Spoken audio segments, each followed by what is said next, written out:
바울에게도 그런 변화를 주신 거예요. 그에게 상처를 끼친 사람, 그를 배신하고 떠난 사람, 그의 리더십과 사도권을 단호히 공격했던 복음의 방해꾼들이 수없이 많았지만, 바울도 우리와 똑같은 사람인데 시편의 어느 시인이 내 원수를 갚아달라고 절규하는 것처럼 그도 그의 마음에 무너지는 그 스트레스를 가지고 주님 앞으로 기도실에 나갔을 겁니다. 우리 모두가 그때 들을 수 있는 것처럼, 깊은 기도 속에 그분의 음성을 들을 수 있는 것처럼, 너는 깨끗하냐? 너는 거룩하냐? 나의 사랑과 은혜와 보호를 받고 있는 너는 그 사람보다 나으냐? 너는 타인을 향해 관용했냐? 아니요. 난 목사인데 훨씬 못한대요. 그럼 이해가 돼요. 이해가. 그럴 수도 있겠구나. 여러분, 이해라는 정거장을 거치면 용서가 돼요. 그리고 주님이 나를 관용하셨다, 그대로 받아주셨던 마음이 우리 안에 이루어지면 그때 내 마음에 묶였던 상처도 압박감도 풀려나게 될 줄 믿습니다.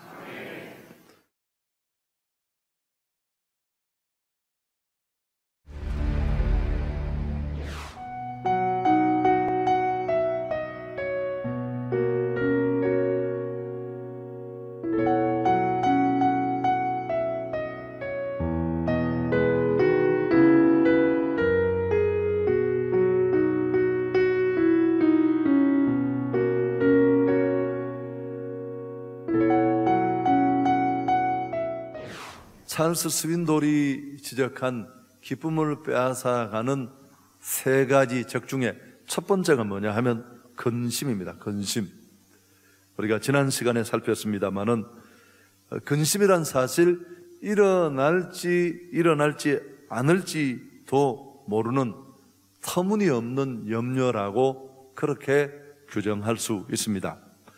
우리가 근심하고 걱정했던 일들의 대부분은 사실 일어나지 않습니다. 두 번째, 또 한 가지 기쁨을 빼앗아가는 요인이 오늘 밤에 우리가 묵상하려고 하는 스트레스입니다. 근심보다 더 타격이 큰데요, 이 스트레스가 차곡차곡 쌓이면 정신과 육체가 힘들 뿐만 아니고 또 마침내는 우리가 병드는 그런 원인을 제공합니다. 그리고 세 번째가 두려움과 공포입니다. 여러분, 현대인들에게 이 스트레스는 어쩌면 정말 피해갈 수 없는 그런 어쩔 수 없는 불청객이라고 할 수 있습니다. 오늘 우리가 살고 있는 이 시대를 스트레스의 시대다, 그렇게 부를 수도 있을 정도입니다. 공부하는 학생은 학생대로, 또 직장인은 직장인대로, 전업주부는 아이들을 키우면서 또 그대로 누구나 예외가 없이 모두에게 스트레스가 있습니다. 지위가 높으면 높은 대로, 또 낮으면 낮은 대로 그렇습니다. 이런 스트레스는 어쩌면 우리 삶의 일부가 되어버린지도 모릅니다. 한 가지 궁금한 게 있지 않겠습니까? 생각해보면 궁금할 것도 사실 없는데, 그럼 그리스도인들도 스트레스를 받을까요? 소수의 생각입니다마는 그리스도인은 스트레스를 느껴서는 안 된다고 생각하는 분들이 계십니다. 스트레스 따위에 휘둘리는 것은 믿음이 부족하고 또 하나님과의 관계에 문제가 있기 때문이다, 그렇게 말하는 분들도 있습니다. 영적으로 더 성숙하고 하나님의 영으로 충만하면 스트레스는 자동적으로 사라질 것이다. 아멘 하셨습니까? 큰일 났는데. 여러분, 그러나 하나님은 신자와 불신자에게 똑같은 신처를 주셨습니다. 하나님께서는 똑같은 생리적, 심리적, 영적인 법칙이 신불신을 초월해서 우리의 인격을 지배하도록 그렇게 만드셨습니다. 믿음이 정말 좋았던 성경의 인물들도 예외 없이 스트레스를 받았습니다. 아담, 노아, 아브라함, 모세, 다윗, 욥, 불의 사자 엘리야까지 모두 스트레스를 경험했습니다. 예수께서도 제자들이 이 세상에서 환난과 압박을 받을 것이라고 분명히 말씀했습니다. 세상에서는 너희가 환난과 시련과 좌절을 경험하게 될 것이다. 그런 뜻입니다. 요한복음 16장의 말씀은 심지어 예수님까지도 제자들과 전도 사역 중에 오고 가는 사람들이 너무 많았고 또 만나고 싶어하는 사람도 많았고 분주했습니다. 심지어 식사를 할 겨를도 없이 스트레스를 많이 받으셔서 호소할 때도 있었습니다. 스트레스가 없는 사람은 아무도 없습니다. 신앙인이라고 당연한 얘기지만 결코 예외일 수 없습니다. 오늘 우리가 뛰어넘어야 될 믿음으로 가는 여정에 반드시 딛고 넘어가야 될 장벽이 바로 스트레스인데요. 우리는 사도 바울의 편지를 읽었습니다. 바울은 디모데를 믿음의 아들로 생각했습니다. 그래서 가끔은 정말 그 누구에게도 보일 수 없는 속내를 이 아들과 같은 그런 디모데에게는 털어놓곤 했습니다. 바울의 정말 답답하고 무거운 심정을 읽을 수 있는 대목인데요. 알렉산더가 내게 해를 많이 입혔음에 너도 그를 주의하라. 여기 한 인물이 등장하는데 구리 세공업자인 알렉산더라는 사람입니다. 구리 금속을 세공하는 일을 업으로 삼고 있던 사람인데 처음에는 교회에 들어와서 신앙생활을 잘 했는데 후에 시험이 들어서 교회를 어지럽히고 또 교회 공동체를 크게 해롭게 했던 사람으로 여겨집니다. 결국 이 구리 세공업자인 알렉산더는 교회에서 쫓겨나고 제명 처분까지 당한 것으로 보입니다. 아마 이런 일이 일어나고 또 이런 결정을 교회가 내리는 과정까지 지도자로서 바울은 정말 많은 압박을 받았을 것입니다.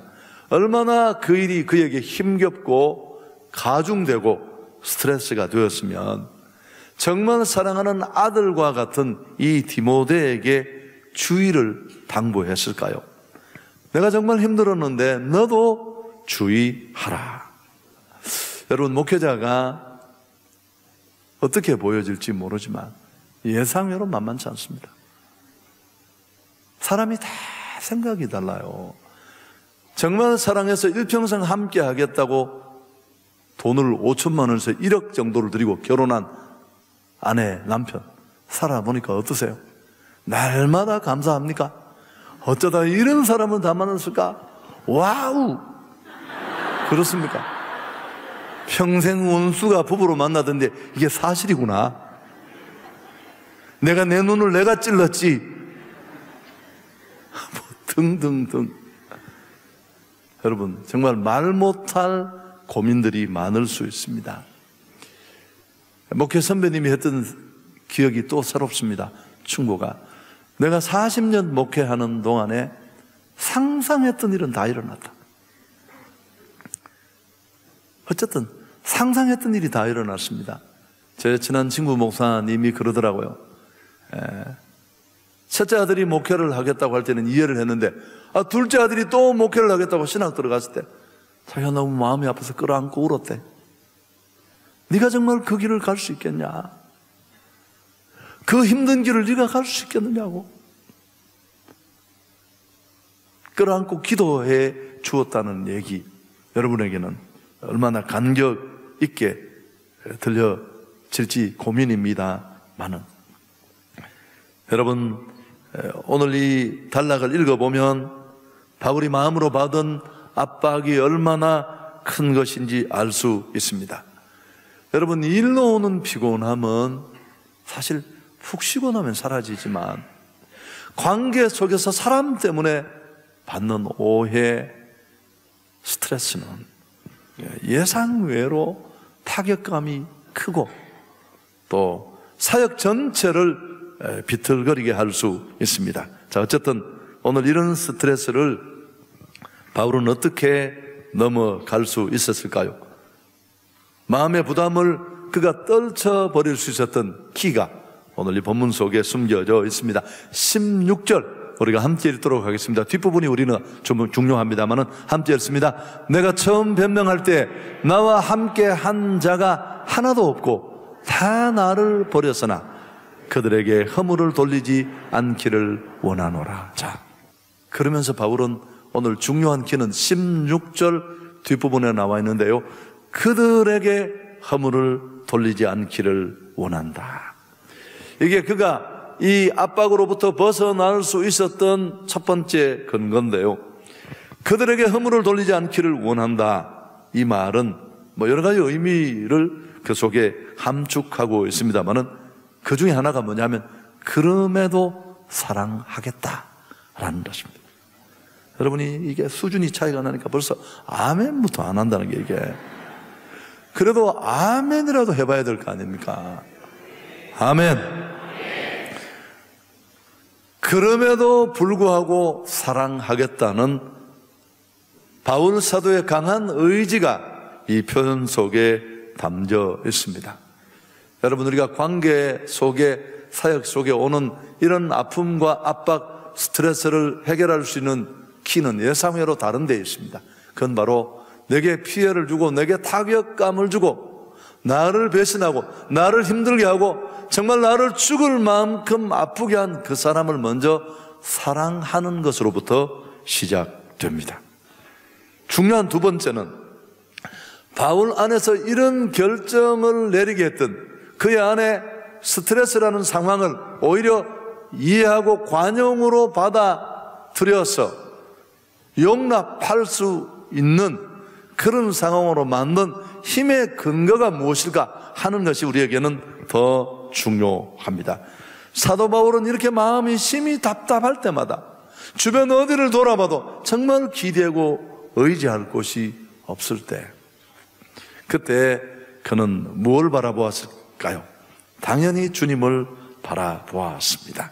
오늘 본문 속에 보면 바울이 사용하는 치유법이 나와 있습니다. 자, 17절 함께 읽습니다.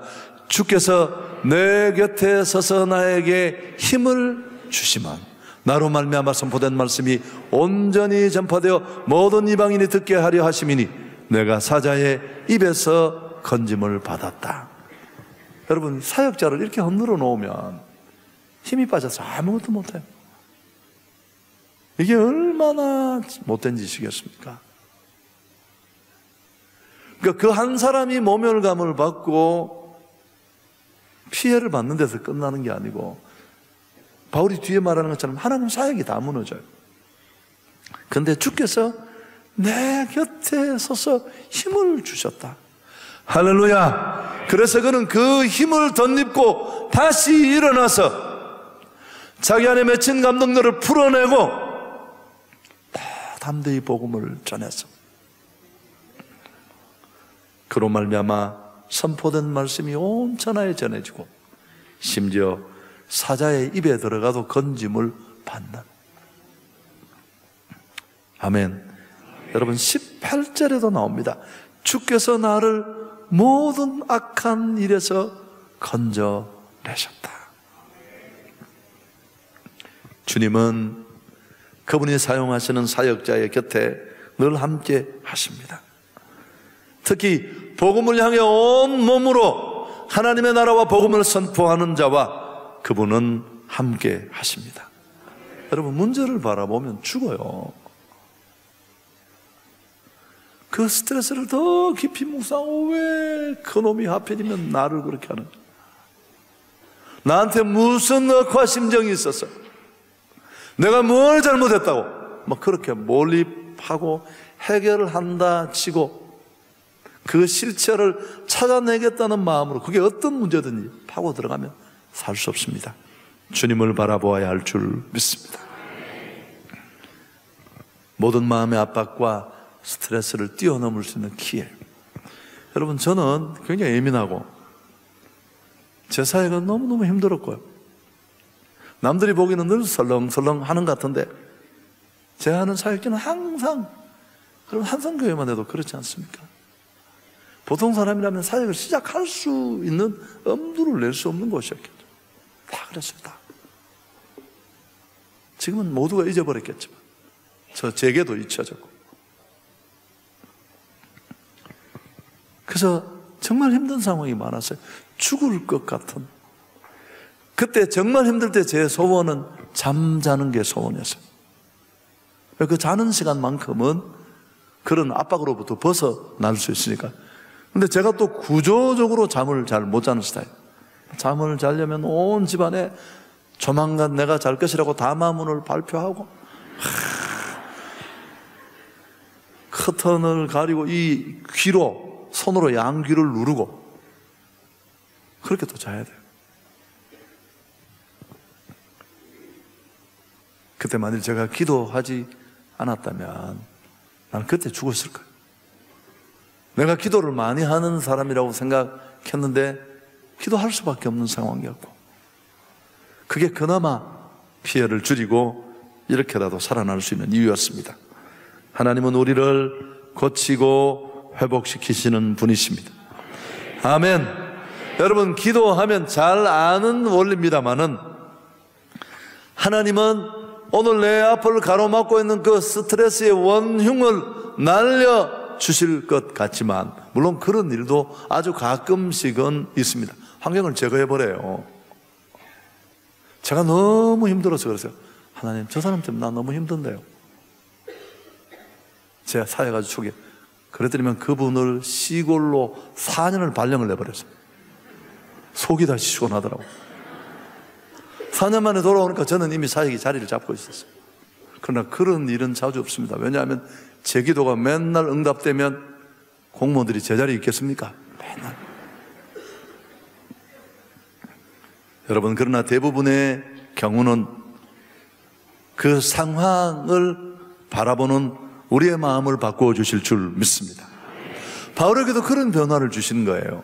그에게 상처를 끼친 사람, 그를 배신하고 떠난 사람, 그의 리더십과 사도권을 단호히 공격했던 복음의 방해꾼들이 수없이 많았지만, 바울도 우리와 똑같은 사람인데 시편의 어느 시인이 내 원수를 갚아달라고 절규하는 것처럼, 그래도 그의 마음에 무너지는 그 스트레스를 가지고 주님 앞으로 기도실에 나갔을 겁니다.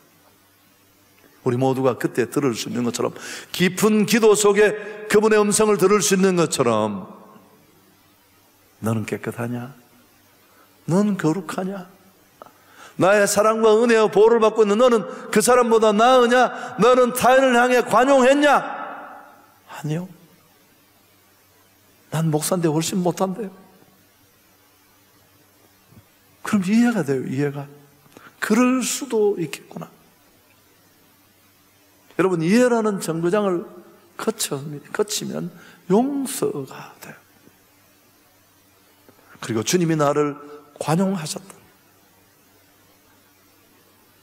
그대로 받아주셨던 마음이 우리 안에 이루어지면, 그때 내 마음에 묶였던 상처도 압박감도 풀려나게 될 줄 믿습니다. 하나님 앞에 나와 충분히 모든 압박과 문제들을 내려놓고 그분께 아뢰고, 내 문제를 하나님 영향권 안으로 밀어내고 우리가 새 힘을 얻고 또 새로워지는 재충전의 시간이 꼭 필요한 줄 믿습니다. 여러분, 눈물을 흘리는 건 너무너무 좋대요. 특히 하나님 앞에서 우는 것. 여성들이 남성보다 더 오래 산다고 합니다. 이유를 아세요? 여러분, 이유는 여성들은 한 달에 5번 정도를 우는데 남자들은 한 달에 1번밖에 울지 않는데. 그래서 이 금요 성령 집회는 너무너무 좋은 시간이죠. 저는 금요 성령 집회를 온 세상을 향한 기도의 시간으로 규정하지 않습니다. 그건 개인 기도 시간에 하십시오. 각자 삶에 다 고민과 압박이 너무너무 많은데 이 한많은 세상을 살면서 자원도 부족하고 상황도 여의치 않고 변수도 너무너무 많은데 날 도울 사람이 누가 있습니까? 자기 인생을 돕기도 힘겨운데 그런 고민과 문제를 하나님 앞에 풀어놓고 부르짖고 간구하면서 우리가 기도할 수 있는 시간, 축복의 시간인 줄 믿습니다. 오늘 밤에 여러분에게 이런 은혜가 주어질 수 있기를 축원합니다. 보좌 앞으로 담대히 나가십시오. 저는 이 축복이 제 목회를 여기까지 끌어왔어요. 제가 시골교회 목회할 때 그랬잖아요. 닭장교회 30평도 안 되는 닭장에 기둥이 20몇 개가 박혀 있어서 교탁 하나를 빌려놓고 그 시골 성도들과 사역을 했는데 사택을 못 해주니까 그냥 새벽 기도를 하지 말자고 했습니다. 그렇지만 저는 그렇게 할 수 없다고 했는 이유가 그럼 내가 사역을 할 수 없으니까 스스로 무너졌어. 두 번째, 또 한 가지, 예수님이 그 많은 압박의 한가운데서 그 압박을 뛰어넘을 수 있었던 이유는 위임의 원리라는 겁니다. 모든 일을 혼자 하지 않았습니다. 마가복음 3장 14절 함께 했습니다. 이에 12를 세우셨으니 이는 자기와 함께 있게 하시고 또 보내사 전도도 했다. 모든 일을 내가 해결해야 된다고 느낄 때 긴장은 커집니다. 자신이 불완전하다는 걸 받아들이고 나면 너무 편합니다. 목회학에서 많이 하는 얘기입니다. 15% 반대자는 어디에나 존재한다. 공산주의 국가에 됐습니다. 그 개연성을 인정해야 되지. 100명이면 100명, 1000명이면 4천 출석교인이 어떻게 도목사를 보고 다 좋아하고 입에 뽀뽀하고 그런 일은 없습니다. 꿈도 꾸지 않고. 그럼 저는 늘 그래요. 나도 내가 싫을 때가 많아요. 여러분 그렇지 않으세요? 어떤 사람은 자기를 위해서 일평생 환호를 보내는 분이 있는데 병원에 가보셔야 돼요. 저는 제가 싫을 때도 많아요. 다른 사람이었으면 좋겠다 싶을 때. 그래서 우리는 모든 일이 나에게 달렸다고 생각하지 마시고 예수님도 12명의 제자들을 선택했습니다. 완벽주의에 빠지거나 내가 모든 것을 할 수 있다는 생각, 그런 부분도 있겠지만 내려놓고 함께 동력할 수 있는 그런 협력 사역이 꼭 필요합니다. 사역에 다른 사람들을 참여시킨다면 영역도 넓어지고 우리는 이런 압박으로부터 다소 벗어날 수 있습니다. 세 번째 한 가지 더 말씀을 드린다면 이것도 너무 잘 아는 얘기니까 휴식의 원리입니다. 삶을 즐길 시간을 가지십시오. 마가복음 6장 30절 31절 같이 읽습니다. 사도들이 예수께 모여 자기들이 행한 것과 가르친 것을 낱낱이 고하니 이르시되 너희는 따로 한적한 곳에 가서 잠깐 쉬어라 하시니 이는 오고 가는 사람이 많아 음식 먹을 겨를도 없습니다. 균형은 스트레스 관리의 열쇠입니다. 일은 놀이와 예배와 더불어 균형을 필요로 합니다. 적당한 음식과 휴식은 꼭 필요한 것입니다. 엘리야의 경우만 봐도 열심히 일하면 일할수록 더 쉬고 휴식하는 그런 시간이 필요합니다. 그럴 때 우리는 주어지는 이 압박과 스트레스를 또 재해석할 수 있는 힘도 생기고 마음의 여유도 생기고 그 압박을 딛고 일어설 수 있는 힘도 우리 안에서 새롭게 생기게 될 것입니다.